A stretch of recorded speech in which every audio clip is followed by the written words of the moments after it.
Sa pinakadulong bahagi ng Barangay Malasig, kung saan ang daan ay nagiging makitid na pilapil at ang hangin ay palaging may dalang amoy ng palay, putik at lumang kahoy, naroon ang maliit na kubong nakatayo sa gilid ng sapa. Hindi ito palasyo ng mayayaman, hindi rin ito bahay na kayang ipagmalaki sa sino mang dumaraan. Ngunit sa kubong iyon may apoy na hindi kailanman namatay sa puso ng isang mag-ama. Si Tandang Simo, 59 na taong gulang, ay kilala sa buong Malasig bilang mag-uuling. Sa umaga pa lamang bago pa gumising ang karamihan, gising na siya upang maghanda ng uling na ipapasan sa kariton. May mga gabing halos hindi siya nakakatulog dahil kailangan niyang bantayan ang hukay na pinag-aapuyan. Kapag nagkamali ang timpla ng hangin, kapag sumobra ang apoy o kulang ang takip, masusunog ang lahat. Ang ilang araw na paghihirap ay mauuwi lamang sa abo. Kasama niya ang anak niyang si Igo, 16 na taong gulang, payat ngunit matipuno. Ang mga braso ay may marka ng kahoy at uling. Hindi na bata si Igo, ngunit hindi rin ganap na lalaki sa mata ng marami. Sa mga panahong iyon sa Malasig, ang edad ay hindi sinusukat sa taon kundi sa bigat ng trabaho. Kapag kaya mo nang magputol ng kawayan, magbuhat ng sako, at maghila ng kariton sa maputik na kalsada, itinuturing ka ng kabahagi ng mga lalaking bumubuhay sa kanilang tahanan. Minsan ay tinutukso si Igo ng mga kabataang mas pinalad sa buhay, mga may ama o inang may maliit na tindahan, mga may baon at pamatay gutom na tinapay. Sasabihin nilang ang kamay ni Igo ay laging maitim. Ang damit niya'y laging amoy usok. Ngunit hindi sumasagot si Igo. Tinanggap niya ang katotohanang ang kanilang buhay ay iniukit ng kahirapan. Ngunit hindi kailanman sinira ng kahirapan ang dangal ng kanilang pagkatao. Ang uling ang kanilang kabuhayan. Uling na galing sa kahoy na binili nila mula sa mga nagpuputol sa gubat sa bundok. Uling na ibebenta nila sa palengke sa kabilang baryo. Uling na ipangbabayad sa bigas, asin, tuyo, at minsan kung may sobra, isang pirasong sabon o piraso ng gamot kapag inaatake ng ubo si Tandang Simo. At sa bawat umagang iyon, bago pa sumikat ang araw, may ritual ang mag-ama na hindi nila kailanman nilaktawan. Hindi iyon dasal na may malalaking salita. Hindi iyon seremonyang may kandila. Isang simpleng pagtingin sa apoy, isang simpleng paghinga sa usok, at isang taimtim na pangako na hindi nila papabayaan ang isa't isa. Noong araw na iyon, nagsimula ang lahat sa karaniwang paraan, ngunit may kakaibang lamig sa hangin. Ang amihan ay tila mas matalas at ang sapa sa tabi ng kuboy umuukil-kil ng tunog na parang may lihim na ibinubulong. Maagang gumising si Tandang Simo. Pinagpag niya ang lumang kumot na manipis na at agad siyang tumayo. Sa labas, ang dilim ay hindi pa tuluyang umaalis. Ang mga dahon ng kawayan ay kumikilos na parang may nakikinig. Tinawag niya si Igo. "Anak, gising na." Mahinang utos niya. Hindi para hindi marinig ng kapitbahay, kundi dahil sa pagod na matagal nang nakabaon sa kanyang dibdib. Bumangon si Igo. Naghilamos sa palanggana at sinuot ang kupas na kamisetang may mga maliit na butas. Mabilis siyang kumilos, tila sanay na sanay sa buhay na walang oras para mag-inarte. Sa likod ng kubo, naroon ang hukay. Isang mahabang bunton ng kahoy na tinakpan ng lupa at dayami na siyang gagawing uling. May usok na manipis na lumalabas sa ilang siwang. Ibig sabihin, tamang-tama ang apoy sa loob. Si Igo ang nagbantay, habang si Tandang Simo ang nag-ayos ng mga butas para sa hangin. Kapag masyadong malaki ang siwang, lalakas ang apoy at mauuwi sa abo. Kapag masyadong sarado, mamamatay ang apoy at magiging basang kahoy lamang ang lahat. Dito nakasalalay ang kanilang araw. Sa loob ng halos 1 oras, tahimik silang nagtrabaho. Tanging tunog ng lupa at dayaming hinahaplos ng kanilang mga kamay ang maririnig. Sa paligid, unti-unting nagkakaroon ng kulay ang mundo. Pagkaraan, nagpakulo si Igo ng tubig sa maliit na kalan sa tabi ng kubo. Wala silang kape, mahal yun. Ngunit may halamang tsaa si Tandang Simo na tinanim sa likod. Iyon ang kanilang mainit na inumin tuwing umaga. Mapait ngunit nakakaginhawa. May natira ring sinangag mula kagabi. Pinainit ni Igo at hinati sa 2 maliit na mangkok. May tig-1 pirasong tuyo at kaunting bagoong sa gilid. Habang kumakain, napansin ni Tandang Simo ang kilos ng anak niya. May kakaibang katahimikan si Igo. Mas malalim kaysa sa karaniwang pagtitipid ng salita. "Anong iniisip mo?" tanong niya. Umiling si Igo. "Wala po." Ngunit alam ng ama ang ganyang sagot. Kapag sinabi ng anak na wala, mayroon. Ngunit hindi niya ipinilit. Sa buhay na tulad nila, marami talagang iniisip na hindi na kailangang bigkasin. Dahil kahit banggitin, hindi naman agad mababago.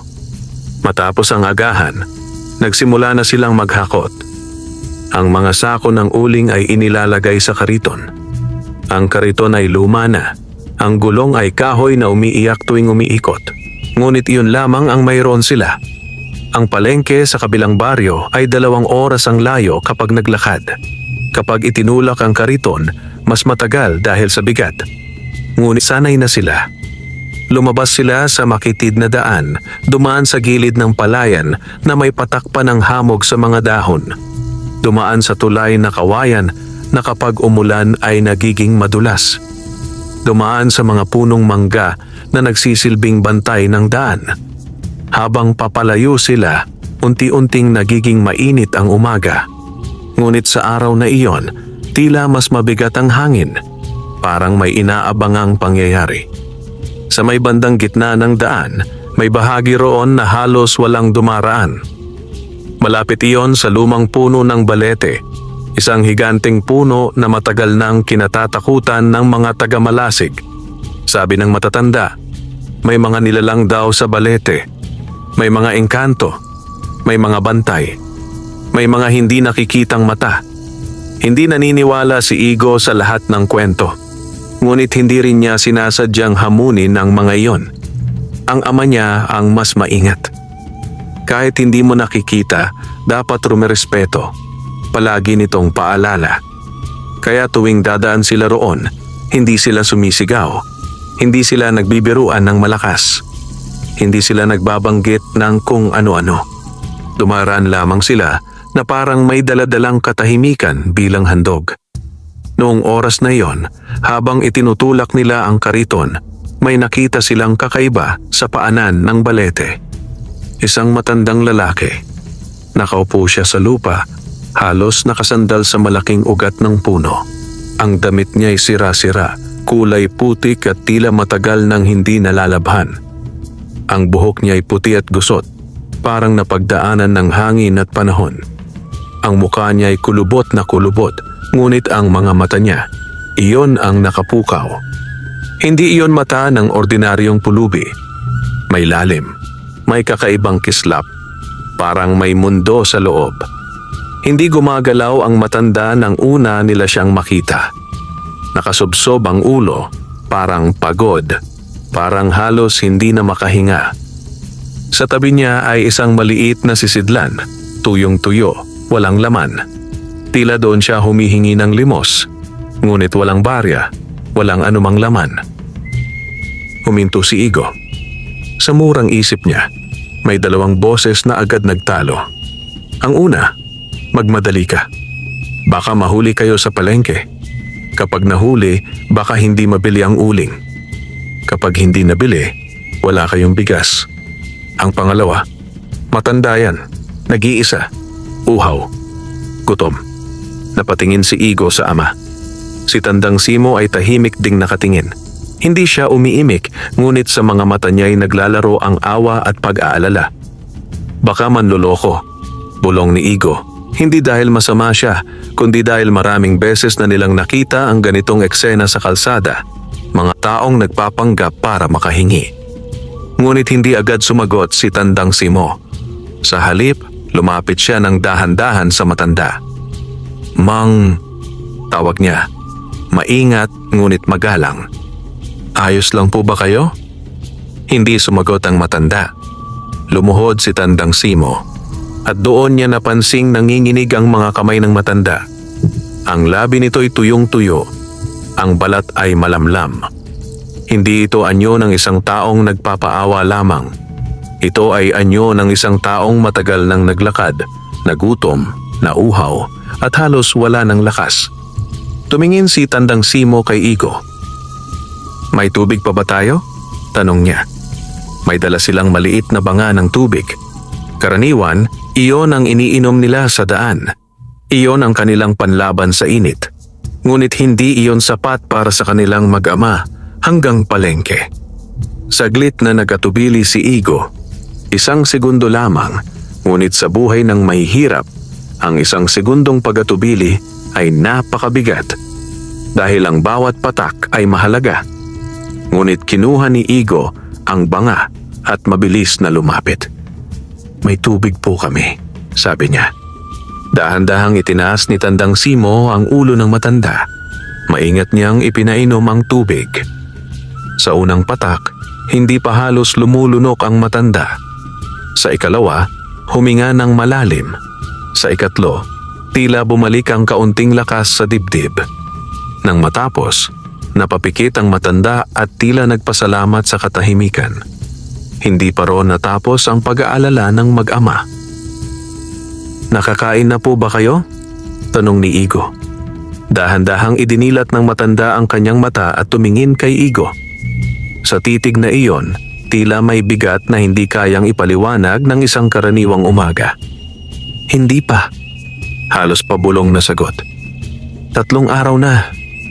Akong walang mainit na pagkain." Nanikip ang dibdib ni Tandang Simo. Alam niya ang gutom na sinasabi ng matanda. Ang gutom na hindi lamang tiyan ang sumasakit, kundi pati buto. May natira pang sinangag sa balot. Ang totoo, iyon sana ang kanilang pananghalian. Iyon ang ipanglalaban nila sa mahabang paglalakad pabalik. Ngunit hindi kumurap si Tandang Simo. Parang ang puso niya ang sumagot bago pa ang bibig. "Kain po kayo," sabi niya. Kinuha niya ang balot ng pagkain, binalatan ng dahon at inilahad sa matanda. Nandoon ang natitirang kanin at kalahati ng tuyo. Napatingin si Igo, ngunit hindi siya tumutol. Sa halip, siya mismo ang nagdagdag ng isa pang pirasong tuyo mula sa maliit nilang supot. "Para po may lakas kayo," sabi ni Igo. Ang matanda ay dahan-dahang tumanggap. Nanginginig ang kamay habang hinahawakan ang pagkain. Ang bibig niya ay kumikilos na parang matagal nang nakalimot kung paano ngumunguya ng mainit na kanin. Tahimik na kumain ang matanda habang ang mag-ama ay nakatayo lamang sa tabi, nagbabantay, nag-aabang at tila nakikiramdam sa hangin. Sa paligid, biglang tumahimik ang mga ibon. Ang hangin na kanina'y humahaplos sa dahon ng balete ay tila tumigil. Parang may nakamasid, parang may mga matang hindi nakikita. Ngunit hindi ito ikinabahala ni Tandang Simo. Sa halip, mas lalo siyang naging mahinahon. Kung may mga nilalang mang naroon, alam niyang hindi nila sinasaktan ang taong marunong rumespeto.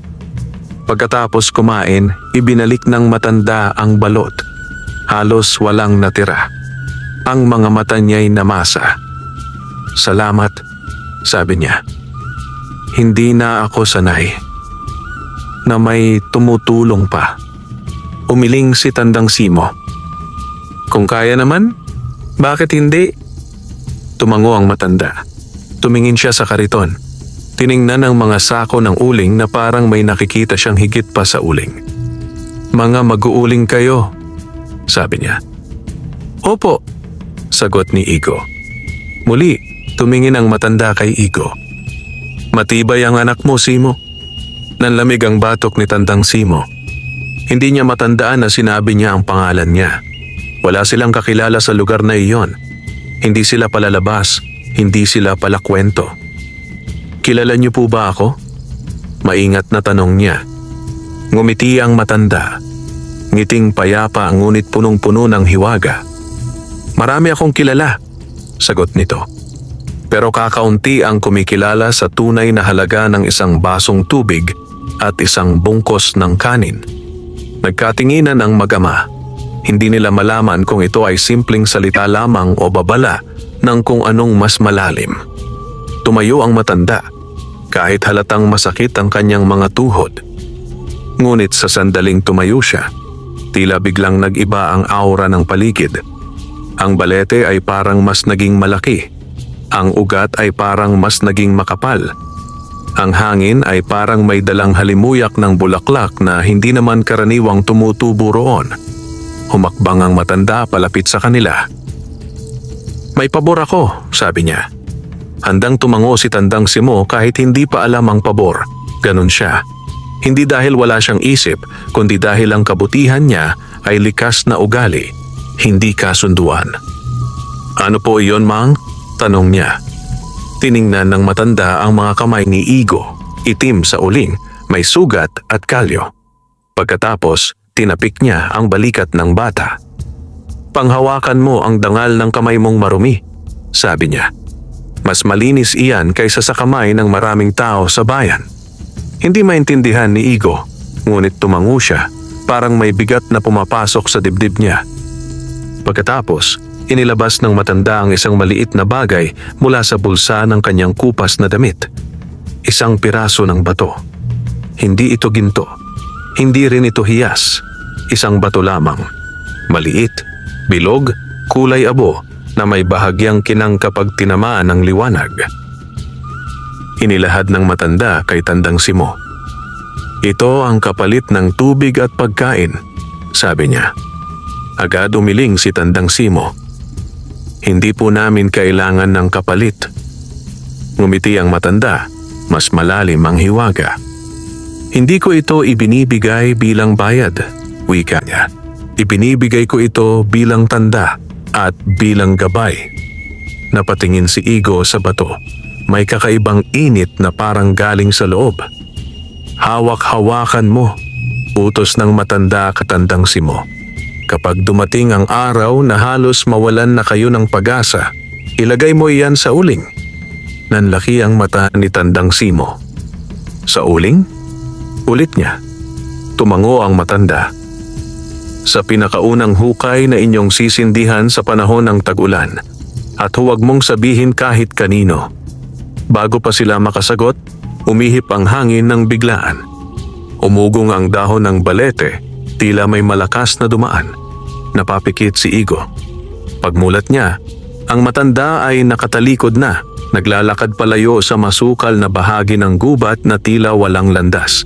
Pero ang lalong nakapagtaka, ang lakad nito'y hindi katulad ng kanina. Kanina, halos hindi makatayo. Ngayon, ang bawat hakbang ay matatag, tuwid, at parang mas bata pa kaysa sa ama niya. Teka po, sigaw ni Igo. Mang, sandali. Tumigil ang matanda, hindi humarap. Mag-ingat kayo, sabi nito. Ang kabutihang loob ay sinusubok, hindi kinukwento. Pagkatapos, tuluyan na siyang naglaho sa pagitan ng mga puno. Nagkatinginan ang mag-ama na parang parehong nagtanong sa isa't isa kung totoo ba ang nangyari. Ang paligid ay bumalik sa normal. Bumalik ang huni ng ibon. Bumalik ang hangin. Ngunit may naiwan. Isang pakiramdam na parang may pinto sa mundo ang bahagyang nabuksan at muli ring nagsara. Hawak ni Tandang Simo ang maliit na bato. Mabigat iyon sa palad. Hindi dahil sa bigat ng material, kundi dahil sa bigat ng hiwagang nakakapit dito. Ipinagpatuloy nila ang paglakad. Ngunit sa bawat hakbang, tila nagbago ang kanilang mundo. Hindi na lamang uling ang dala nila. May dala na silang lihim at isang kapalarang hindi pa nila nakikita. Sa pagdating nila sa palengke, marami ang bumili ng uling. Mas marami kaysa dati. Parang ang tao ay biglang naghahanap ng uling sa araw na iyon. May mga mamimiling hindi pa nila nakilala na tila sa kanila lamang tumitingin. Bumalik sila sa kanilang kubo na may kaunting dagdag na pera. At sa unang pagkakataon sa matagal na panahon, nakabili sila ng bigas na hindi sapat lamang para sa 3 araw, kundi para sa 1 linggo.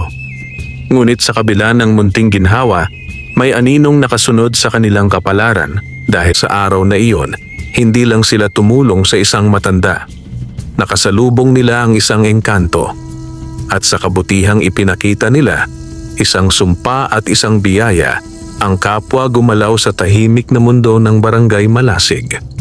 Sa pagpasok nila sa kubo, inilagay ni Tandang Simo ang bato sa isang maliit na lata at itinago sa ilalim ng kanilang sahig na kawayan. Tumingin siya sa anak. "Anak," mabigat na sabi niya, "huwag mong kakalimutan ang araw na to." Tumango si Igo at sa mata niya'y may halong pagtataka at takot. "Opo, itay." Sa gabing iyon, habang ang usok mula sa hukay ay umaakyat sa langit, may isang bagay na hindi nila alam. May mga mata na nagmamasid mula sa dilim ng balete. At hindi lahat ng nakakita sa ginawa nilang kabutihan ay natuwa. May isang inggit, may isang galit, at may isang pagsubok na paparating. Ngunit hindi pa iyon ang oras. Dahil sa ngayon, sa Kabanata 1, nagsimula pa lamang ang hiwagang bubuo sa kapalaran ng mag-amang mag-uuling. Mag-uuling na nagbigay ng tubig at pagkain sa isang engkantong matanda. At sa isang iglap, pinuksan nila ang pintuan ng isang daigdig na hindi na nila kayang takasan. Makalipas ang gabing iyon, hindi kaagad nakatulog si Tandang Simo. Hindi dahil sa gutom, sapagkat sa kauna-unahang pagkakataon sa mahabang buwan, may sapat silang bigas sa sulok ng kubo. Hindi rin dahil sa pagod, bagamat ang katawan niya ay lagi namang pagod, sanay na siya roon. Hindi siya nakatulog dahil sa isang bagay na bihira niyang maramdaman, ang kaba na walang malinaw na dahilan, ngunit may bigat na parang bato sa dibdib. Sa ilalim ng sahig na kawayan, naroon ang maliit na lata. Sa loob nito, nakatago ang batong iniabot ng matanda sa paanan ng balete. Simple lang kung titingnan. Isang tipak na kulay abo, bilog at walang ukit. Ngunit mula nang mahawakan niya iyon, tila may kakaibang init na minsan ay nararamdaman niya sa palad kahit hindi niya hawak. Paulit-ulit niyang pinapaalalahanan ng sarili, huwag magpadala sa takot. Baka isa lamang itong kakaibang pagkakataon. Baka isang pagod na guni-guni. Baka isang matandang naglalakad na nakakita sa kabutihan nila at ginamit lamang ang wika ng hiwaga upang magpasalamat. Ngunit sa bawat pagdampi ng hangin sa dingding ng kubo, sa bawat kaluskos ng kawayan, bumabalik sa isip niya ang titig ng matanda, mga matang parang hindi nagmumula sa mundong kinagisnan nila. At higit sa lahat, bumabalik ang sinabi nito. Kapag dumating ang araw na halos mawalan na kayo ng pag-asa, ilagay mo yan sa uling. Nang sumapit ang madaling araw, pumikit man si Tandang Simo o hindi, tumayo pa rin ang katawan niya sa oras na nakasanayan. Sa kahirapan, ang gising ay hindi kinukuha ng panaginip. Kinukuha ito ng pangangailangan. Gising na rin si Igo. Mabilis kumilos ang bata, parang may apoy ang dugo sa ugat. Ngunit sa umagang iyon, ramdam ni Tandang Simo na ang anak niya ay tila mas tahimik kaysa karaniwan. Hindi na siya nagtanong, hindi na siya nag-ungkat. May mga bagay na kapag bagong tumutubo, hindi dapat biglain. Dahil maaaring masira bago pa lumaki. Lumabas sila upang silipin ang hukay. At doon unang nagpakita ang palatandaan. Ang usok na karaniwang manipis, mahinahon at pantay ang paglabas ay tila nag-iba. Parang may bahagyang pag-alon, parang may sariling galaw. Hindi ito usok na sumusunod lamang sa ihip ng hangin. Ito'y usok na tila may direksyon, tila may layunin. Huminto si Igo at napakunot noo. "Itay, napapansin niyo po ba?" Tanong niya. Tumango si Tandang Simo. Oo. Lumapit sila. Sa gilid ng hukay, may isang bahagi ng lupa na tila bagong nabungkal. Parang may kamay na dumukot ng putik sa gabi. May bakas ng pagyapak, ngunit hindi iyon bakas ng paa ng tao. Maliit, may daliri, at tila may kuko. Hindi nagkatinginan ang mag-ama. Pareho nilang alam. Hindi dapat agad magpahalata ng takot, lalo na sa harap ng kung sino mang nagmamasid. Dahan-dahang inayos ni Tandang Simo ang lupa, tinakpa ng siwang, at sinigurong tama ang daloy ng hangin sa loob. Ngunit kahit ginagawa niya ang mga iyon, ramdam niya sa balat ang paninindig ng balahibo. Sa Malasig, normal ang may gumagalang hayop sa gabi. Aso, pusa, daga. Ngunit ang bakas na iyon ay may hiwagang hindi kayang ipaliwanag ng simpleng hayop. Nagpakulo sila ng tubig at nagagahan. Ngunit ang agahan nila ay hindi kasing gaan ng nakaraang araw. Ang bawat subo ay may kasamang pag-iisip. Tapos, nagsimula sila sa paghahakot ng uling. Ngunit bago pa nila maisakay ang unang sako sa kariton, may dumating sa harap na kubo. Si Aling Minda. Isa siya sa pinakamatandang babae sa baryo. Kilala sa pagiging mapagmasid, mapanuri, at kung minsan matalas ang dila. Wala halos nakakaligtas sa mata niya, kahit ang lihim na pilit itinatago ng iba. Tumingin siya sa mag-ama na parang sinusukat ang laman ng kanilang bulsa at ang bigat ng kanilang buhay. Simo, bungad niya. Narinig ko, mabenta raw uling niyo kahapon. Hindi sumagot agad si Tandang Simo. Opo, maikli niyang tugon. Sumilay ang bahagyang inggit sa mukha ni Aling Minda, ngunit agad din niyang tinakpan ng kunwaring pakikipagkamustahan. Bihira yan, sabi nito. Kung minsan nga, 1 linggo na kayong naglalako, kalahati lang nauubos. Tumango si Igong ngunit hindi nagsalita.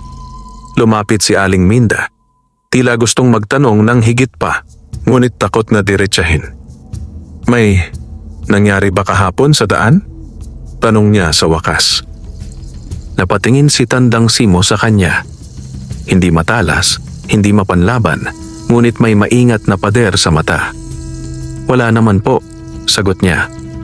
Ngumiti si Aling Minda, pero hindi iyon ngiting masaya. Ngiting may binabasa. Talaga? Sabi nito. Kasi may nakita raw si Berto sa may balete. May kausap daw kayong matanda.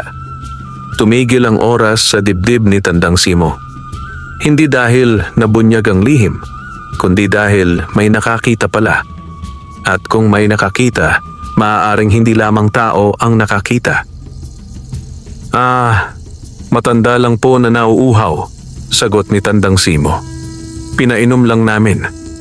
Nang marinig iyon, lumapad ang ngiti ni Aling Minda. Tila may nakuhang piraso ng kwento na matagal niyang hinahanap. Naku, bulong niya. Sa balete pa talaga. Ingat kayo, may mga nilalang doon. Hindi lahat ng matanda. Tao. Bago pa makasagot si Tandang Simo, tumalikod na si Aling Minda at umalis, dala ang usok ng tsismis na mas mabilis kumalat kaysa sa apoy. Nang mawala ang babae, huminga ng malalim si Igo. May nakakita pala, Itay. Tumango si Tandang Simo. Oo, kaya lalo tayong mananahimik. Ngunit kahit manahimik sila, hindi kayang manahimik ng mundo. Sa paglalakbay nila papunta sa palengke, napansin nilang mas maraming matang nakatutok sa kanila. May mga lalaking tila nagbubulungan habang dumadaan sila. May mga babaeng napapalingon na parabang may kumakapit na pangamba. May mga batang hindi na tumatakbo palapit tulad ng dati, bagkus ay parang iniiwasan ang kanilang anino. Hindi ito dahil sa uling. Ito ay dahil sa isang balita na kumalat na parang apoy sa tuyong dayami. May nakausap silang matanda sa balete. At sa Malasig, ang balete ay hindi basta puno. Sa palengke, muli na namang naging mabenta ang kanilang uling. Mas mabilis pa kaysa kahapon. Hindi na nila kailangang magmakaawa sa mga tinderang matagal bumili. May mga lumapit sa kanila at agad nagbayad. Sa unang tingin, biyaya iyon. Ngunit habang tinatali ni Igo ang huling sako, may isang lalaking lumapit sa kanya. Hindi taga-Malasig.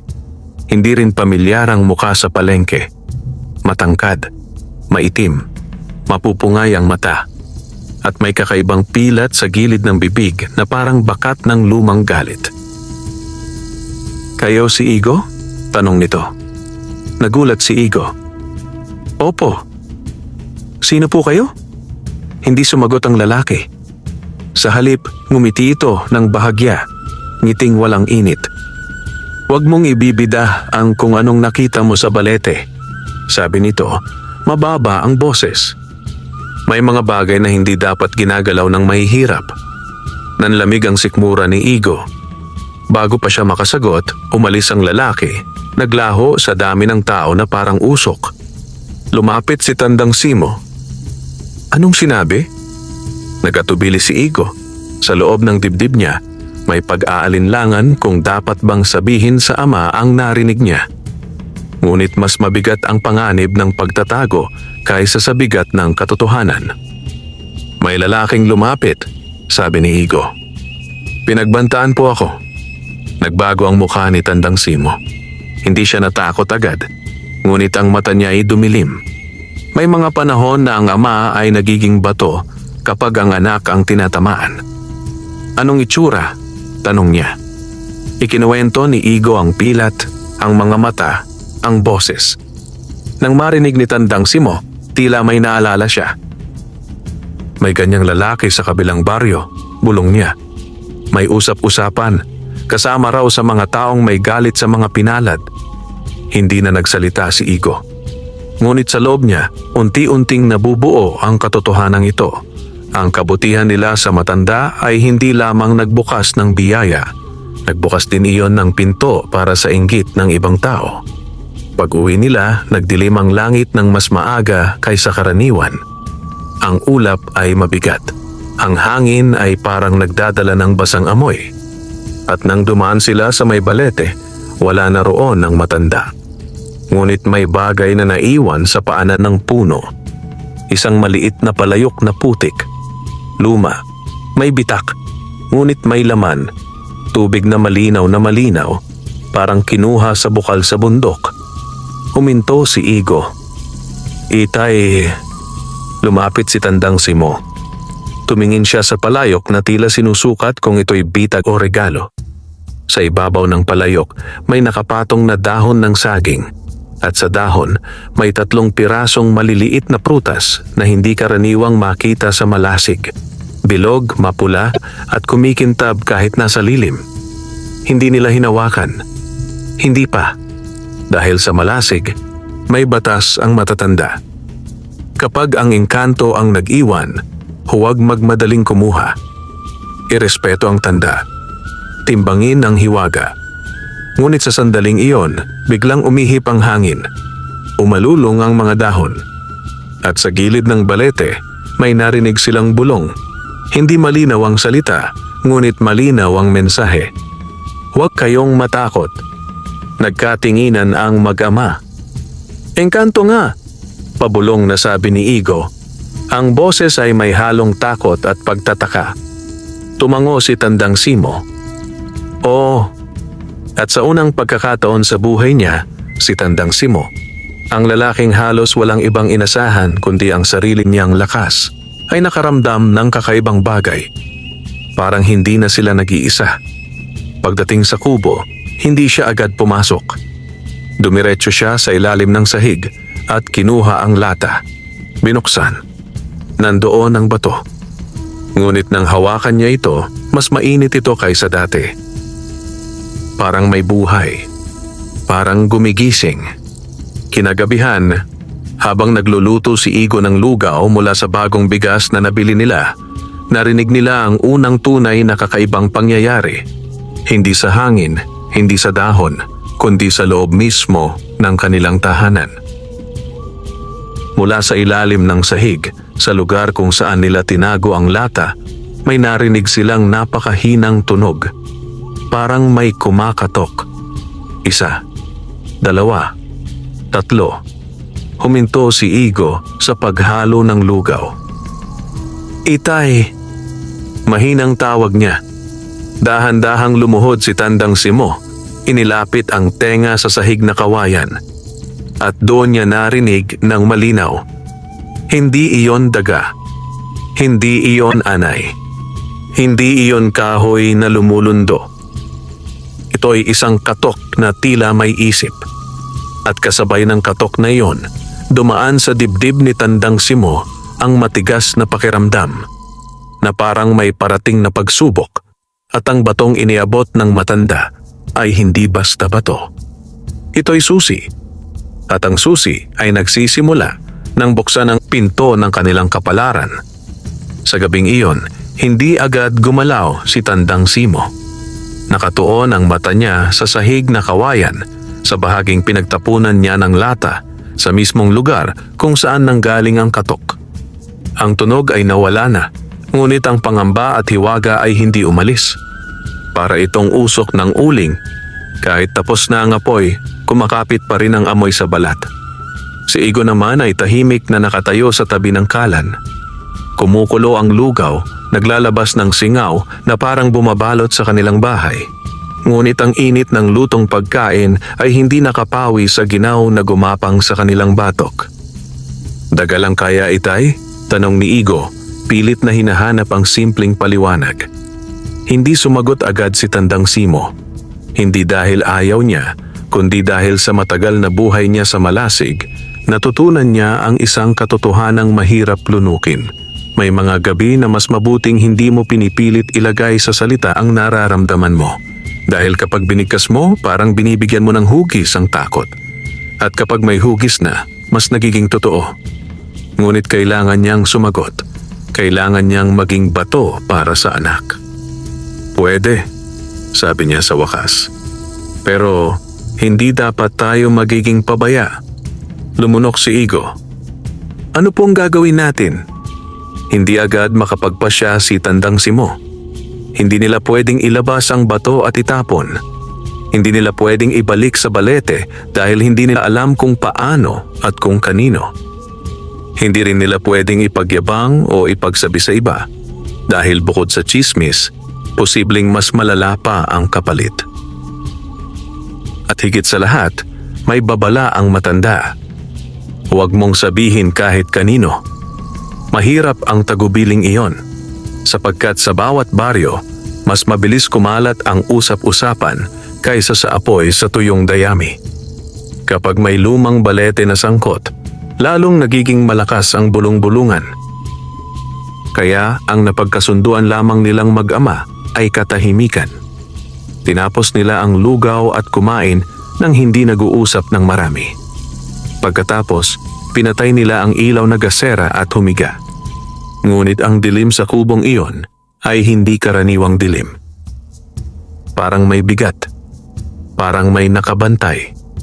At nang sumapit ang hating gabi, muli nilang narinig ang katok. Mas malinaw, mas may ritmo.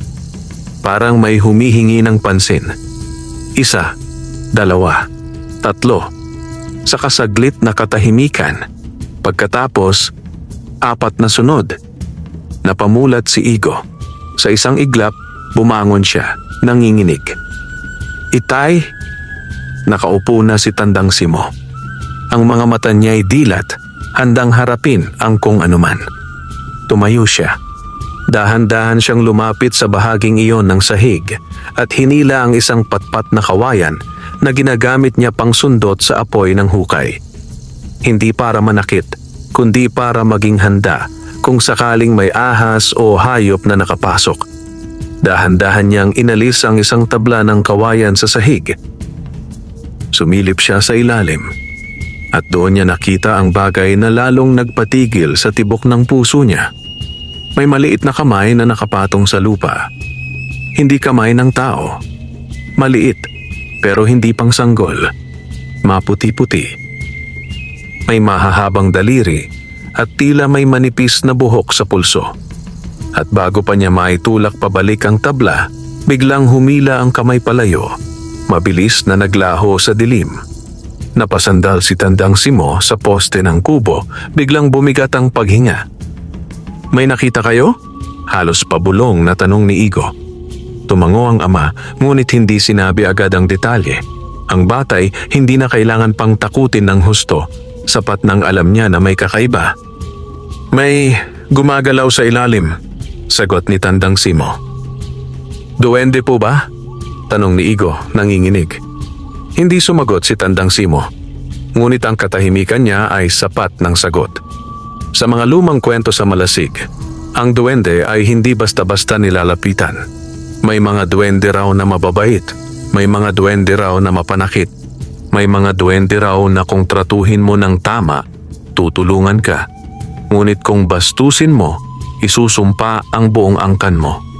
At kung tama ang kutob ni Tandang Simo, ang bato mula sa engkanto ay tila nakatawag ng pansin ng mga nilalang na matagal nang nakatira sa paligid. Mula noon, ang mga araw ng magama ay unti-unting nag-iba. Sa umaga, kapag lumalabas sila upang bantayan ang hukay, may mga bakas ng maliliit na paa sa paligid. Kapag nagluluto si Igo, minsan ay nawawala ang isang pirasong tuyo kahit wala naman silang alagang pusa. Kapag umuuwi sila mula sa palengke, may mga dahong sariwa na nakapatong sa hagdan ng kubo, parang handog o babala. At higit sa lahat, dumami ang matang tumitingin sa kanila sa baryo. Isang hapon, habang nagpapahinga sila, pagkatapos maghakot ng kahoy, may dumating na bisita. Si Kapitan Rodel. Hindi siya karaniwang dumadalaw sa bahay ng mga mag-uuling. Abala siya sa mga pagpupulong at usaping politikal sa baryo. Kaya noong nakita siya ni Tandang Simo na papalapit, alam niyang may mabigat na dahilan. Simo, bungad ng kapitan, seryoso ang muka. May usapan na naman sa baryo. Hindi na nagkunwari si Tandang Simo. Tungkol po sa amin? Tumango si Kapitan Rodel. Sabi nila, may basbas daw kayo ng engkanto. Tahimik si Igo sa loob ng kubo, nakikinig. Pero kahit di siya nakikita, ramdam ni Kapitan Rodel ang presensya niya. Kap, mahinahon ngunit matigas ang boses ni Tandang Simo. Mahirap lang po kami. Wala po kaming ginagawang masama. Alam ko, sagot ng kapitan. Pero ang problema, hindi lahat kagaya mo mag-isip. May ilan na natatakot at may ilan na naiinggit.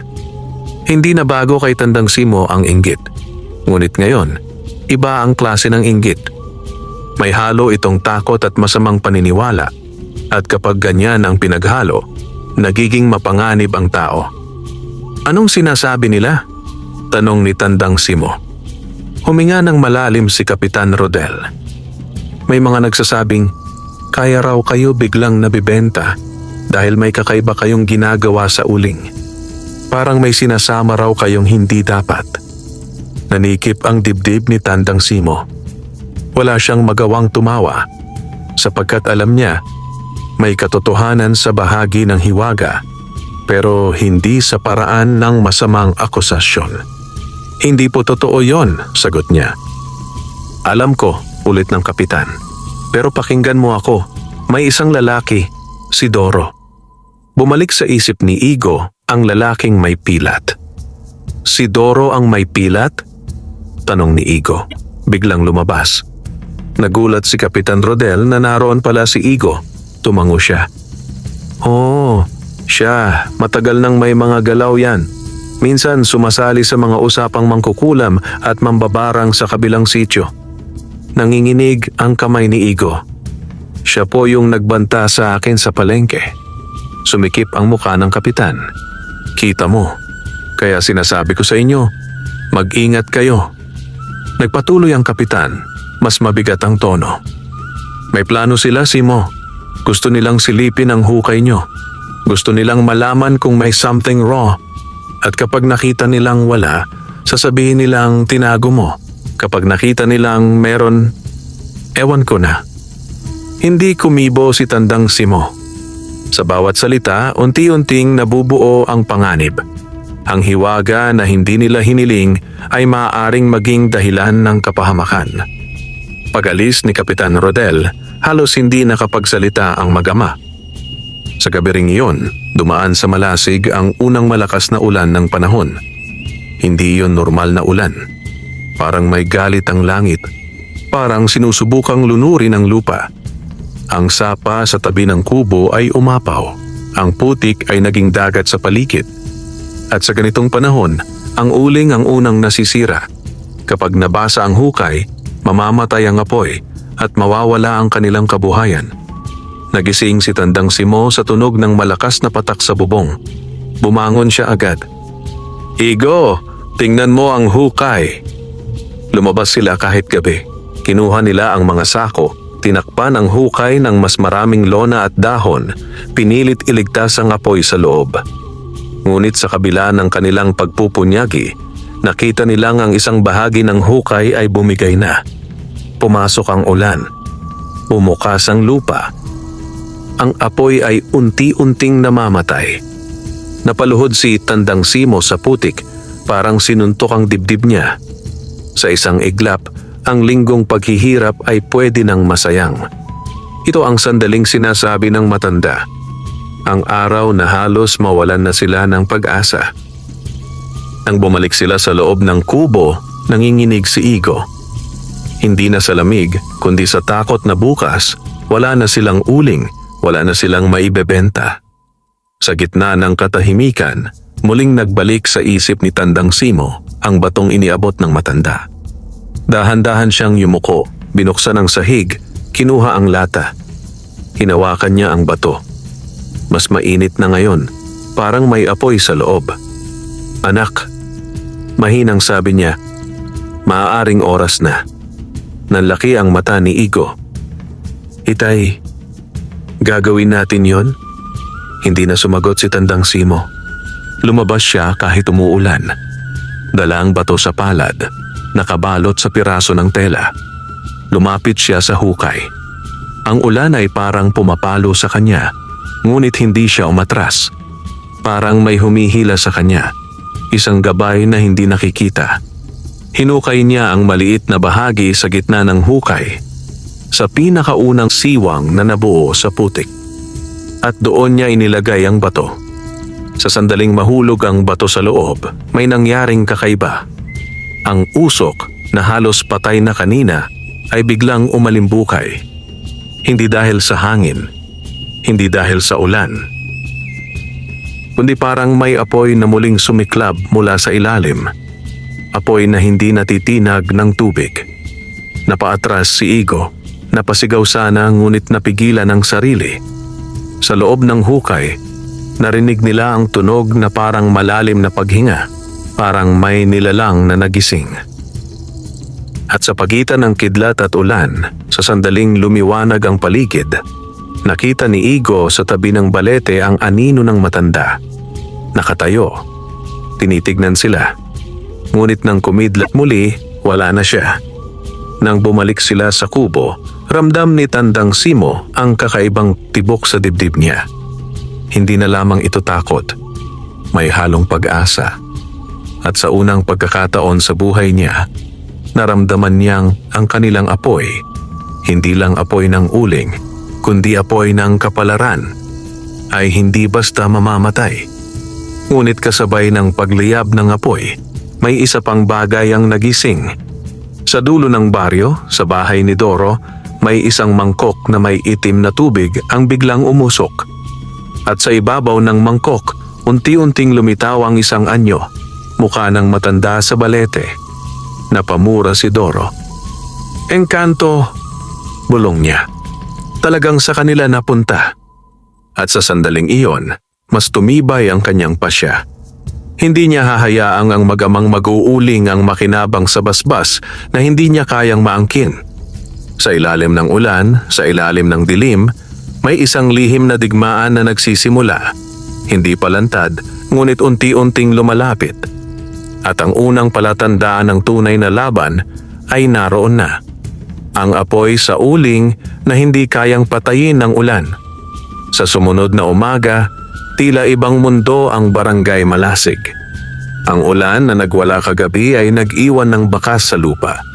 Mga pilapil na gumuho, mga palaya na naging parang salamin sa kapal ng tubig, at mga daang dating matigas ay naging malambot na putik na kumakapit sa paa. Ang sapa sa tabi ng kubo ni na Tandang Simo ay umapaw pa rin at ang tubig nito ay nagmamadaling umaagos na parang may hinahabol. Ngunit sa kabila ng lahat ng pinsala, may isang bagay na tumayo sa gitna ng bagyo, ang hukay nila. Ang hukay na inaasahan nilang mamamatay. Ang hukay na dapat ay naging abo at basura.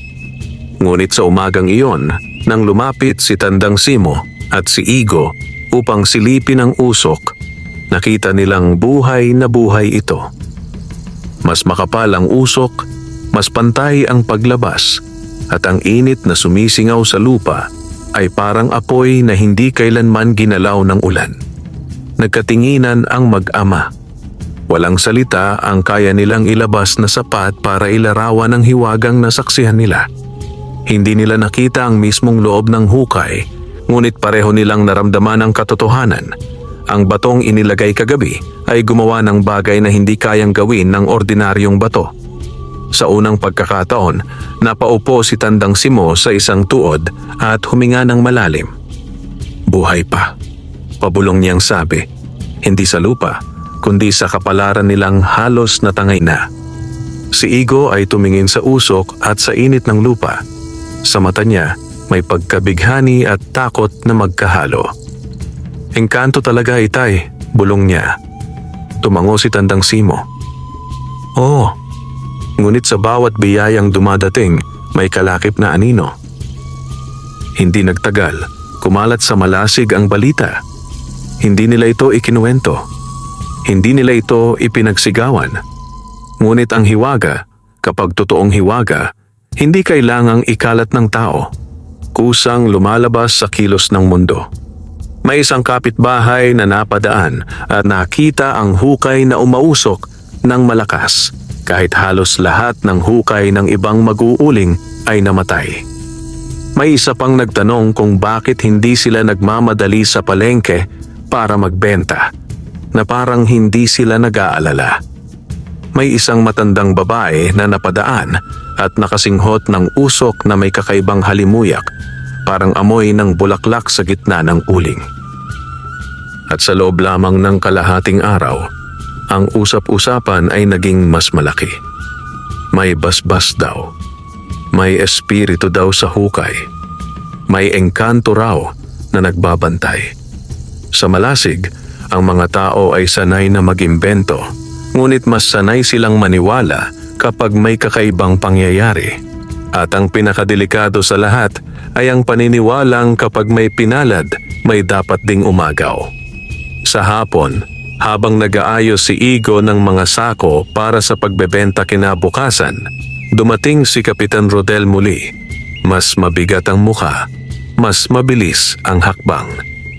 Simo, sabi nito, may dumadating sa inyo mamayang gabi. Napatigil si Tandang Simo. Sino po? Si Doro at mga kasama niya, sagot ng kapitan. May dala raw silang panalangin at proteksyon. Pero alam ko ang tunay na pakay nila. Tumitig si Tandang Simo sa kanya. Ano po?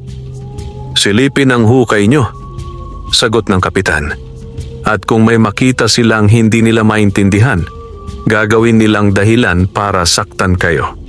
Si Igo ay biglang lumabas mula sa likod ng kubo. Kap, hindi po ba sila mapipigilan? Umiling si Kapitan Rodel. Sinubukan ko, pero marami sila.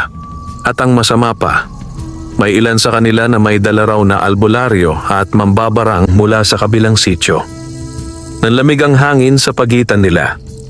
Dito sa Malasig, ang bangayan ng tao ay kaya pang ayusin sa usapan. Kaya pang ayusin sa baranggayan.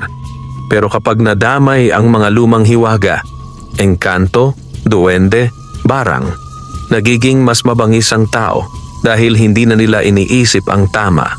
Iniisip na lamang nila ang takot.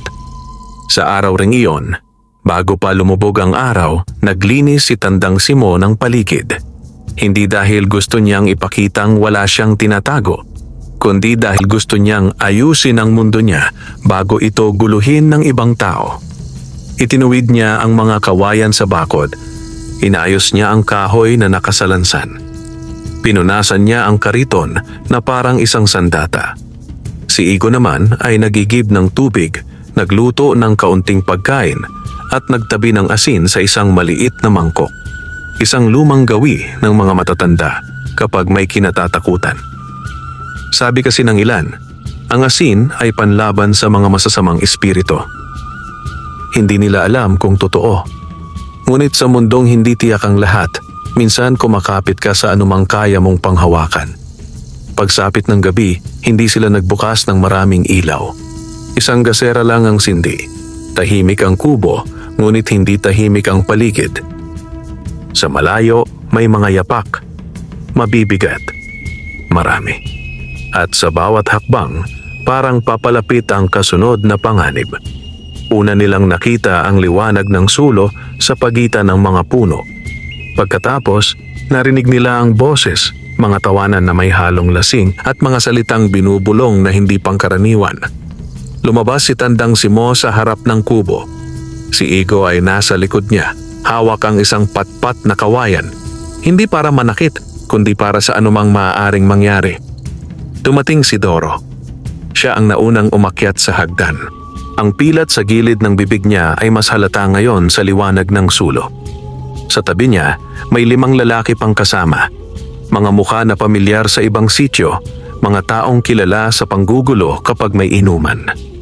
At sa likod nila, may isang lalaking nakaputing kamisa at may dalang maliit na supot na tila may laman na mga dahon at pulbos. Isang albularyo o isang taong nagpapanggap. Ngumiti si Doro kay Tandang Simo. Ngunit ang ngiti niya ay walang kabutihan.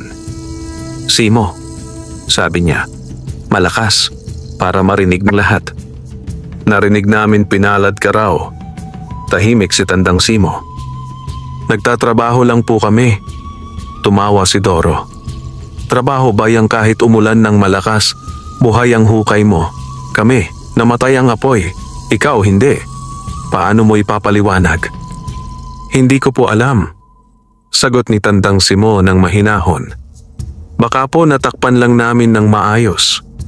Lumapit ang albularyo sa hukay. Sinilip ang usok, inamoy ang hangin, at biglang dumura sa lupa na parang may nakita siyang masama. "Mabigat ang paligid," sabi nito. "May hindi pangkaraniwang nakatali rito." Napamura si Doro. "Ayan, narinig nyo?" Tumigpit ang panga ni Tandang Simo. Ramdam niya ang tensyon sa hangin. Hindi ito dalaw na may kabutihan. Ito'y dalaw ng mga taong naghahanap ng dahilan. "Anong gusto nyo?" tanong ni Tandang Simo, matapang sa kabila ng kaba. Umiling si Doro, tila kunwari mabait. "Wala," sabi nito. "Gusto lang naming siguraduhin na walang masamang nangyayari sa baryo. Alam mo naman, baka may engkanto, baka may sumpa. Kailangan naming makita." "Hindi po pwede," sagot ni Tandang Simo. Tumigil ang hangin. Ang mga kasama ni Doro ay nagkatinginan. "Anong sabi mo?" tanong ni Doro. Nagbago ang boses. "Hindi po pwede," ulit ni Tandang Simo. "Iyan ang kabuhayan namin. Hindi niyo pwedeng pakialaman." Mabilis na lumapit si Doro, halos magdikit ang mukha nila. "Kung wala kang tinatago, bakit ayaw mo?" Bulong nito, ngunit sapat ang lakas para marinig ni Igo. Si Igo ay napahakbang pasulong. "Tama na po!" Mabilis na lumingon si Doro at ngumisi. "Ikaw pala yan, yung batang nakakita sa balete." Nanlaki ang mata ni Igo. "Hindi ko po nakita." Ngunit pinutol siya ni Doro. "Huwag kang magsinungaling," sigaw niya.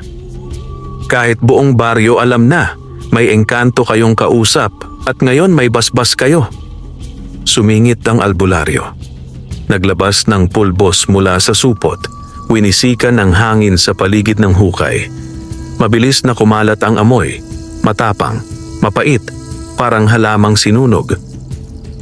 At biglang, nag-iba ang usok. Ang dati pantay, naging paikot-ikot. Parang may nagagalit. Parang may nilalang na tinataboy. Napatigil ang mga tao. Sa sandaling iyon, narinig nila ang tunog na parang malalim na ungol mula sa ilalim ng lupa. Hindi iyon tunog ng apoy. Hindi iyon tunog ng kahoy. Ito'y tunog na parang isang matandang nilalang na nagising sa panggugulo. Napaurong ang albularyo. "Huwag!" sigaw niya. "Huwag niyong galawin." Ngunit huli na. Si Doro, dahil sa yabang at inggit, ay biglang kumuha ng isang itak mula sa isa niyang kasama at sinaksak ang lupa sa gilid ng hukay, binubungkal. "Kung may tinatago ka, lalabas!" sigaw niya. Nang tumama ang itak sa lupa, biglang umihip ang hangin ng malakas. Sumayaw ang mga dahon. Umingit ang mga kawayan. At sa mismong tabi ng balete, lumitaw ang isang anino. Matangkad, maputi, tila tao, ngunit mas malinaw ang anyo kaysa dati. Ang matanda. Hindi siya naglakad papunta sa kanila. Hindi niya kailangan. Dahil sa sandaling lumitaw siya, ang mga sulo ng mga lalaki ay biglang humina. Ang liwanag ay tila nilalamon ng dilim. Nagsimula ang mga kasama ni Doro na mag-atrasan. "Engkanto!" bulong ng isa. Ngunit si Doro, matigas ang ulo, hindi umatras. "Nagpapanggap ka lang!" sigaw niya. "Lalabas ang kung anong nasa hukay!" At muli niyang sinaksak ang lupa. Sa pagkakataong iyon, hindi na lang hangin ang gumalaw. Mula sa ilalim ng lupa, biglang lumabas ang mga maliliit na nilalang. Mga aninong kasing liit ng bata, mabilis, at tila may mga matang kumikislap sa dilim. Nagtilian ng mga lalaki. May isa na nabitawan ng sulo at nahulog sa putik.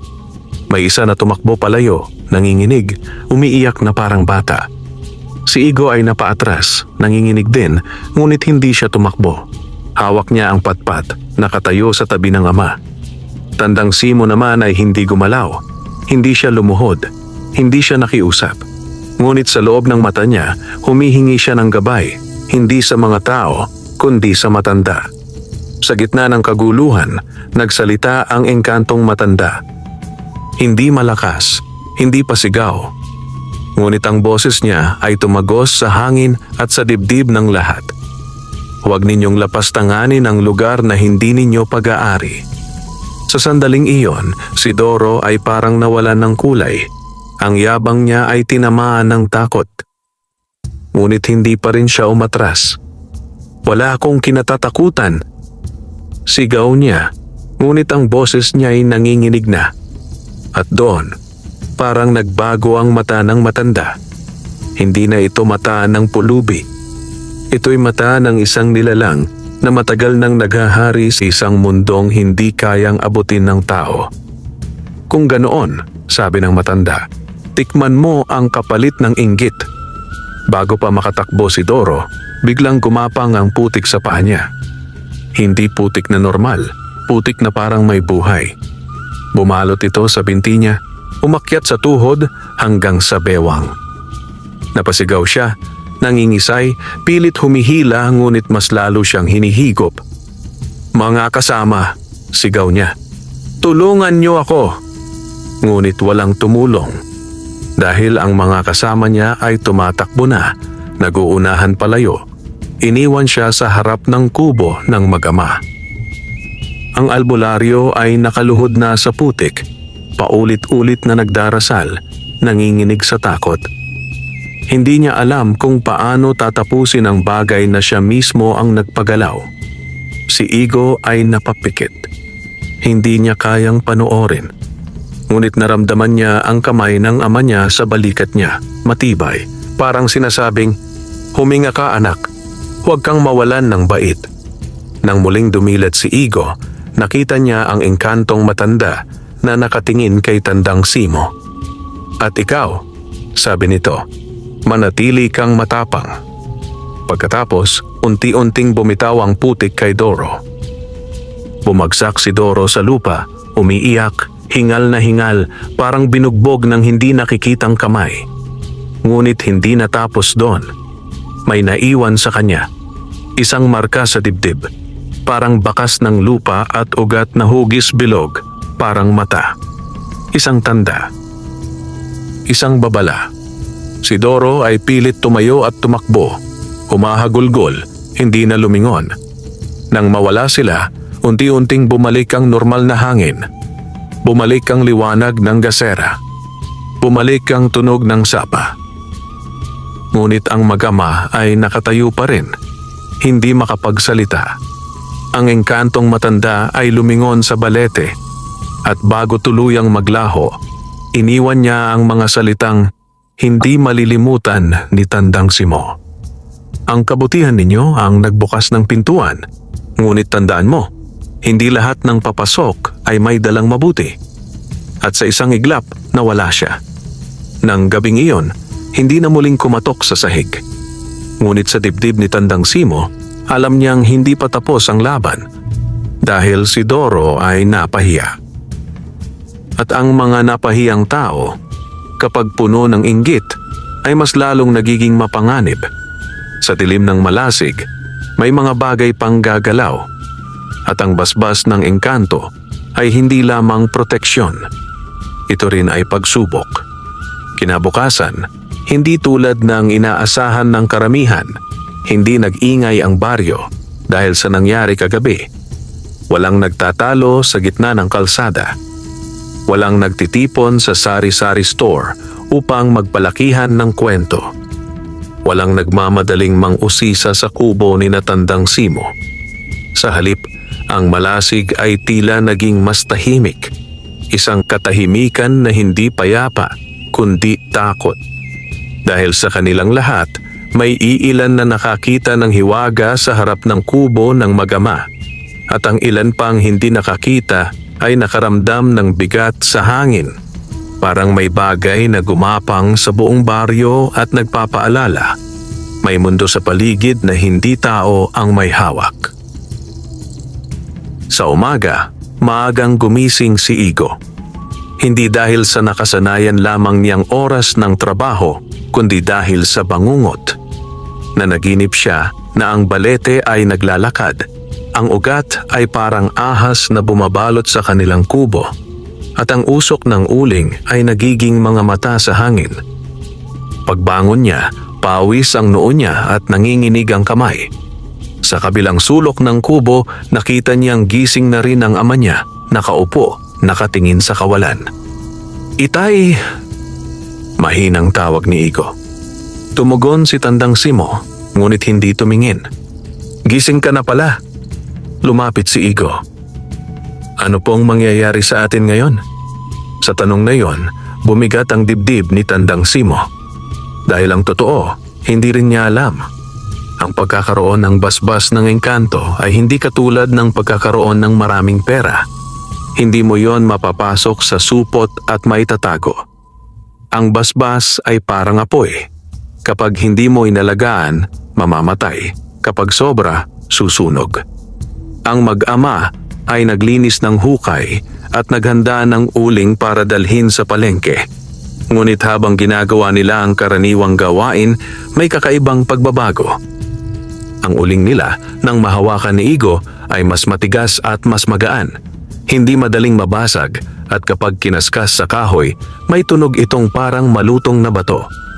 Nang sunugin nila ang isang piraso para subukan, mas malakas ito, mas matagal magliyab at halos walang usok na masakit sa mata. Napatitig si Igo. Itay, iba na po. Tumango si Tandang Simo. Oo, parang mas pinino. Hindi nila pinagsigawan ang natuklasan, ngunit hindi rin iyon maitago sa mundo. Pagdating nila sa palengke, halos hindi sila nakalapag ng sako. May lumapit agad na mga mamimili, mga tindera ng karinderya, mga nagluluto ng tinapay, mga nag-iihaw ng isda.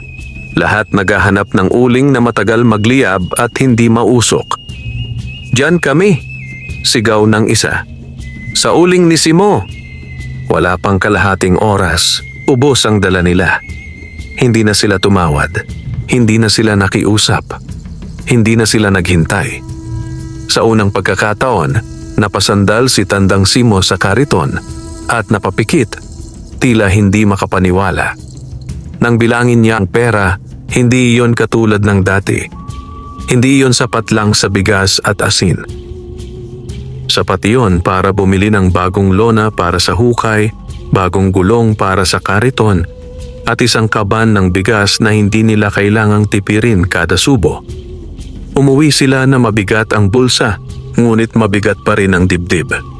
Dahil sa bawat biyayang dumarating, mas lumalaki ang mata ng inggit. Pagdating nila sa kubo, may nakaupo sa lilim ng punong mangga sa tabi ng kanilang bakod, si Kapitan Rodel. Ngunit sa pagkakataong ito, hindi na siya nag-iisa. Kasama niya ang 2 tanod ng baryo at isang matandang babae, si Aling Minda, ang kilala sa Malasig na may hawak sa mga lumang paniniwala. Pagkakita pa lang ni Igo sa matanda, agad siyang kinabahan. "Kap," bati ni Tandang Simo, "may problema po ba?" Tumayo si Kapitan Rodel. "Simo, hindi ito madaling usapan." Lumapit si Aling Minda, hawak ang maliit na krus na kahoy at isang supot ng asin. "Nangyari kagabi," sabi niya, "ay hindi lang basta pananakot." Hindi kumibo si Tandang Simo. Handa siyang makinig. Huminga ng malalim si Kapitan Rodel. "Si Doro, hindi raw siya makabangon ng maayos." Nanlaki ang mata ni Igo. "Bakit po?" Sumagot si Aling Minda. Matigas ang boses. May sumpa. Saglit na tumahimik ang paligid. Ang salitang sumpa ay mabigat sa Malasig. Kapag binanggit iyon ng matatanda, hindi iyon basta-basta. Para itong hatol na hindi na maaring bawiin. "Pero siya po ang nanggulo," sabi ni Igo, pilit ang tapang. Tumingin si Aling Minda sa kanya. "Oo, at iyon ang dahilan kung bakit siya tinamaan. Pero ang problema, anak, kapag ang isang tao ay tinamaan ng sumpa ng engkanto, minsan hindi lang siya ang nadadamay. Nadadamay ang baryo." Tumayo ng tuwid si Tandang Simo. "Anong ibig niyo pong sabihin?" Lumapit si Kapitan Rodel. Mabigat ang muka. "May mga tao na nag-aalala. Sabi nila, kung may engkantong ang galit baka magpadala pa ng iba. Baka lumala. Baka magkasakit ang mga bata. Baka matuyo ang palay. Baka magalit ang kalikasan." Humigpit ang palad ni Tandang Simo. Naiintindihan niya ang takot ng baryo. Ngunit alam din niya ang katotohanan. Hindi siya ang dahilan ng gulo. Hindi siya ang unang nanghamon. Hindi siya ang unang nagpasok ng inggit sa kanilang tahanan. "Kap," mahinahon ngunit matigas niyang sabi, "wala po akong ginagawang masama. Nagtatrabaho lang kami. Tumulong lang kami sa matanda." Napatingin si Aling Minda, tila naghihintay ng mas malalim na sagot. "Anong matanda?" tanong niya. Hindi agad sumagot si Tandang Simo. Ang utos ng engkanto ay malinaw. Huwag sabihin kahit kanino. Ngunit heto ang baryo, nakasandal sa takot at paniniwala. Kapag pinatagal pa, mas lalo silang gagawa ng masamang kwento. At kapag ganyan ang tao, mas lalong sisira. Sa sandaling iyon, sumalubong sa isip ni Tandang Simo ang mukha ng matanda sa balete at ang boses nitong tila hangin. "Ang kabutihan ninyo ang nagbukas ng pintuan. Ngunit tandaan mo, hindi lahat ng papasok ay may dalang mabuti." Huminga siya ng malalim. Hindi niya maaaring ibunyag ang lahat. Ngunit maaari niyang kontrolin ang kwento para hindi ito maging lason. "Isang matanda po," sagot niya. "Nauhaw, nagutom, tinulungan namin." Hindi pa rin kontento si Aling Minda. At pagkatapos, tahimik si Igo. Hindi niya alam kung dapat ba siyang magsalita. Ngunit sa loob niya, may nabubuong pangunawa. Ang hiwaga ay hindi regalo para ipagyabang, kundi pasanin na kailangang dalhin ng tama. Sumagot si Tandang Simo ng dahan-dahan. May iniwan siyang tanda. "Anong tanda?" tanong ni Kapitan Rodel. Umiling si Tandang Simo. Hindi ko po pwedeng sabihin, pero hindi po ito para manakit. Para po ito sa pag-angat namin. Saglit na natahimik ang lahat. Hindi kumbinsido si Aling Minda. Ngunit si Kapitan Rodel, bilang leader ng baryo, ay kailangan maghanap ng paraan para mapigil ang takot ng tao. "Simo," sabi niya. May mungkahi si Aling Minda. "Ano po?" tanong ni Tandang Simo. Sumagot si Aling Minda. "Kailangan niyong magbigay ng handog." Napakunot noo si Igo. "Handog po?" "Oo," sagot ng matanda. "Hindi handog sa masamang espiritu. Handog sa kalikasan, sa lupa, sa balete, para ipakitang marunong kayong rumespeto at hindi kayo umaangkin ng basbas." Tumayo si Igo. "Pero hindi naman po kami umaangkin." Sinalubong siya ni Tandang Simo, pinigilan sa tingin. Hindi siya galit sa anak, ngunit alam niya, kapag nakipagtalo sila sa matanda, lalo lang lalala. "Anong handog?" tanong ni Tandang Simo. "Tubig," sagot ni Aling Minda. "Pagkain at asin sa paanan ng balete." Nanlaki ang mata ni Igo. Iyon mismo ang ginawa nila sa matanda noong una. Tila umikot ang mundo pabalik sa pinagmulan. At sa loob ng dibdib ni Tandang Simo, may kutob siyang totoo ito. Hindi dahil sabi ng matanda, kundi dahil sa sariling alaala niya. Kung kabutihan ang nagbukas ng pintuan, kabutihan din ang dapat magsara sa anumang galit na pwedeng pumasok. "Kailan po?" tanong niya. "Ngayong gabi," sagot ni Aling Minda. "Bago maghating gabi." Tumango si Kapitan Rodel. "Sasama kami para may saksi ang baryo, para tumigil ang mga usap-usapan, para mapayapa." Hindi na tumutol si Tandang Simo. Kinagabihan, naghanda sila. Nagbalot si Igo ng kanin at tuyo, naglagay ng tubig sa maliit na banga, at nagtabi ng asin sa dahon ng saging, gaya ng payo ni Aling Minda. Kasama nila ang kapitan, mga tanod, si Aling Minda, at ilang tao pang kusang sumama, mga osisero, mga natatakot, at mga gustong makakita ng hiwaga. Naglakad sila sa madilim na daan papunta sa balete. Ang paligid ay tahimik at ang mga kuliglig ay tila mas maingat ang huni. Pagdating nila sa paanan ng balete, inilapag ni Tandang Simo ang handog. Hindi siya nagdasal ng malakas. Hindi siya nagsambit ng mahahabang salita. Sa halip, yumuko siya at sa loob-loob niya, sinabi niya ang tanging kaya niyang sabihin ng may katapatan. "Kung sino man po kayo, salamat. Sana'y wala nang masaktan." Pagkatapos, umatras siya. Si Aling Minda ang lumapit at nagwisik ng asin sa paligid, gumuhit ng bilog sa lupa gamit ang daliri. "Para walang masamang papasok," bulong niya. Habang ginagawa iyon, biglang humangin. Hindi malakas, ngunit malamig. At ang mga dahon ng balete ay umingit na parang may bumubulong. Nanginginig ang ilan sa mga taong kasama. May nagantanda, may nagdasal, may napaluhod. Pagkatapos, mula sa dilim sa likod ng balete, lumitaw ang matanda. Hindi siya tulad ng unang beses na parang pulubi. Sa pagkakataong ito, ang anyo niya ay mas malinaw, mas maliwalas. Ang buhok niyang puti ay tila kumikislap sa ilalim ng buwan. At ang mata niya ay mas malalim kaysa sa gabi. Napaurong ang mga tao. "Engkanto!" bulong ng isa. Napatigil si Igo, ngunit hindi tumakbo. Sa halip, pinanindigan niyang tumayo sa tabi ng ama. Lumapit ang matanda sa handog, sinilip ang tubig at pagkain. Ngumiti siya at nagsalita. Boses na hindi malakas, ngunit naririnig ng lahat, parang tumatagos sa lupa. May kabutihan pa pala sa mga taong halos maubos. Nang marinig iyon, ang ilang tao ay napaiyak sa takot. Ngunit ang matanda ay hindi nanakot. Hindi siya nagbanta. Sa halip, tumingin siya kay Tandang Simo. "Ikaw," sabi niya, "hindi ka nagbago.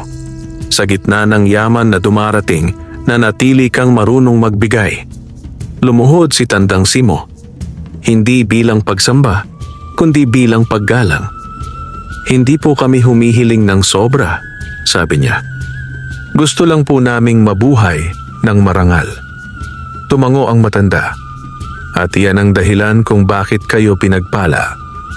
Pagkatapos, tumingin siya sa mga taong kasama. Kapitan, tanod, matatanda, mga usisero. Ang sumpa ay hindi galing sa akin, sabi ng matanda. Nagulat ang lahat. Kung hindi sa inggit, dugtong nito. Kapag ang puso ay puno ng inggit, ang tao mismo ang nagbubukas ng pintuan sa dilim. Nanginginig si Aling Minda. Kung ganoon, paano po ang baryo?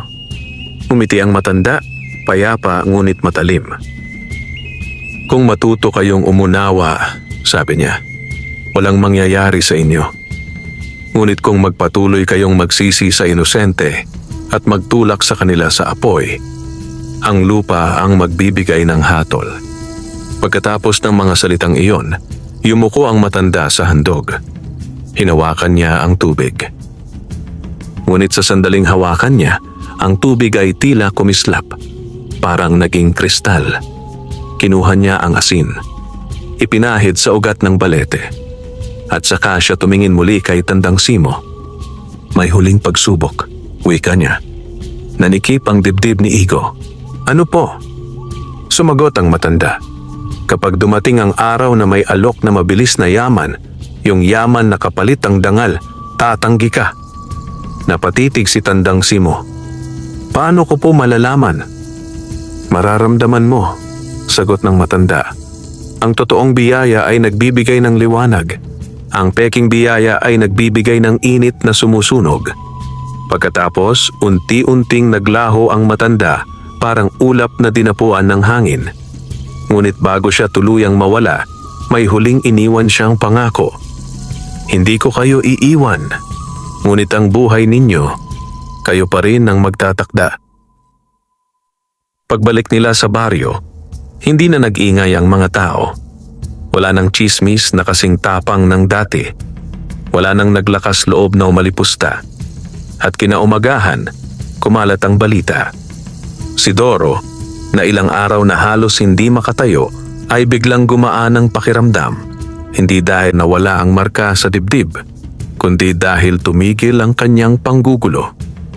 Natutunan niyang ang hiwaga ay hindi dapat kalabanin. Ang uling ni Tandang Simo ay patuloy na naging mabenta. Ngunit sa halip na ipagyabang, nagbago ang mag-ama. Nagbigay sila sa kapitbahay na walang pambili. Nag-abot sila ng bigas sa matandang walang anak. Nagpagawa sila ng mas maayos na kubo, hindi para magyabang kundi para hindi napasukin ng ulan ang kanilang gabi. At si Igo, sa paglipas ng buwan, ay hindi na lamang batang mag-uuling. Naging lalaki siyang marunong rumespeto sa hiwaga at marunong humawak sa biyaya nang hindi nawawala ang dangal. Sa huling tagpo ng kanilang kwento, isang gabi, habang nagbabantay sila sa hukay, lumingon si Igo sa direksyon ng balete. Sa ilalim ng buwan, nakita niya ang anino ng matanda. Malayo, nakatayo, parang bantay. Hindi na siya natakot. Sa halip, ngumiti siya at bahagyang yumuko bilang pagpupugay. Sa dilim ng malasig, ang apoy ng uling ay patuloy na nagliyab. At sa puso ng mag-ama, ang kabutihan na nagsimula sa isang basong tubig at isang balot ng pagkain ay naging daan hindi lamang ng pag-angat kundi ng pagkatuto na ang tunay na yaman ay hindi ginto, kundi ang pusong marunong magbigay kahit kailanman ay kapos, wakas